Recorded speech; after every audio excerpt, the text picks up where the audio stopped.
माजी मंत्री बच्चू कडू यांच्यावर चांदूर बाजार पोलीस स्टेशन येथे गुन्हा दाखल झाल्यानंतर काल ग्रामीण पोलीस अधीक्षक विशाल आनंद यांनी पत्रकार परिषद घेऊन बच्चू कडू यांच्या विरुद्ध मोठा खुलासा सादर केला आहे। तर आज भाजप आमदार प्रवीण तायडे यांनी पत्रकार परिषद घेऊन माजी मंत्री बच्चू कडू यांच्यावर गंभीर आरोप केले आहेत।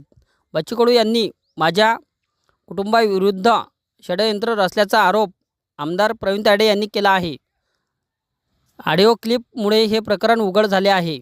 ऑडिओ क्लिप बाहेर आली नसती तर कदाचित माझ्या घरातील सदस्याचा जीव गेला असता। या संपूर्ण घटनेमुळे मी मानसिकदृष्ट्या हतबल झालो आहे। या घटनेमुळे बच्चू कडूचा खरा चेहरा हा जनतेसमोर आला असल्याचा आरोप आमदार प्रवीण तायडे यांनी केला आहे। राजकीय हेतूतून बच्चू कडू कोणत्याही स्तराला जाऊ शकतात यावरून दिसून येत आहे। 2 दिवसात मुख्यमंत्री यांच्यासमोर हे प्रकरण मांडणार असल्याची माहिती आमदार प्रवीण तायडे यांनी पत्रकार परिषदेच्या माध्यमातून दिली आहे।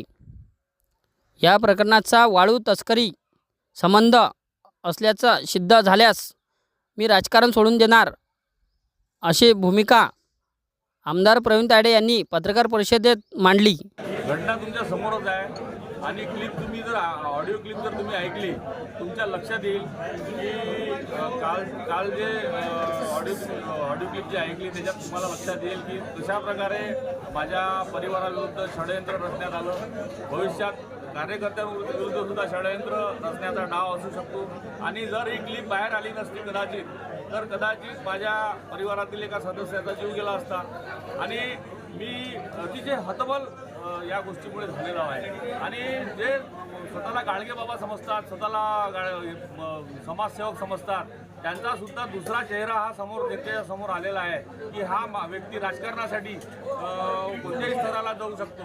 गेले 20 वर्ष जनतेने त्यांना दिलेले असताना त्यांचं समाधान झालं नाही का?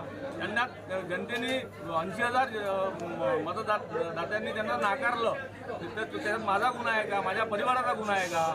मी एवढंच सांगू इच्छितो की माझी मागणी या दरम्यान त्यांनी टिकवर उडवण्याची, त्यांनी अश्लील या गोष्टी करण्याची, त्याच्यानंतर माझ्यावरती महिला वगैरेचं प्रकरण हे करण्याच्या दृष्टिकोनातून या सगळ्या गोष्टी त्यांच्या क्लिपमध्ये असल्या कारणाने ते भविष्यात करू शकतात। त्यांचा तो प्लॅन होता, त्यांचा प्लॅन आहे।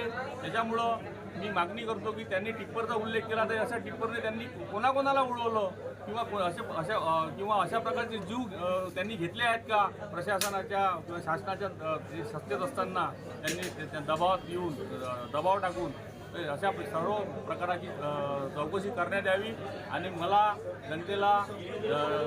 जनतेसमोर हे सत्तेसमोर आलं पाहिजे याकरिता मी मागणी करणार।